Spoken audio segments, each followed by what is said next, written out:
తొలినాటి రేయి తడబాటు పడుతూ మెల్లమెల్ల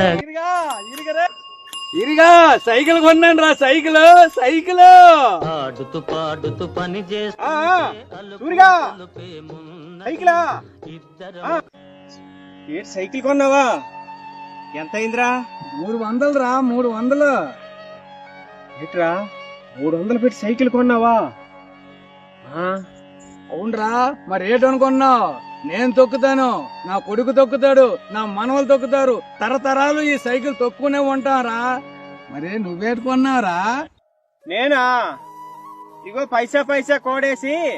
1 ఎకరన్నర పొలం కొన్నాను రా 150 రూపాయలకి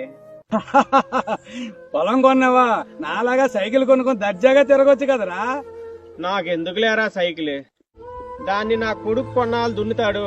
ఆ తర్వాత నా మనవలు తరతరాలు తింటారా అందుకనే 1 రూపాయలకి 1 రూపాయి తక్కువైనా నాకు అక్కర్లేదు కోట్ల గురించి మాట్లాడుతున్నావు ఎట్రా ఆ రోజుల్లో మా తాతగారు 150 రూపాయలకి ఎకరన్నర పొలం కొన్నారు అందులో 1/2 ఎకరం 1 కోటి రూపాయలకి అమ్మేశా దానికోసం మాట్లాడుతున్నాను రే మీ తాత దేవుడురా బాబు కూడా ఇచ్చాడు కదరా మీ తాత సైకిల్ ఇచ్చాలే డొక్కలో సైకిల్ మా తాత తొక్కాడు మా బాబు తొక్కాడు ఇప్పుడు నేను తొక్కాను దొంగనా కొడుకు మా తాత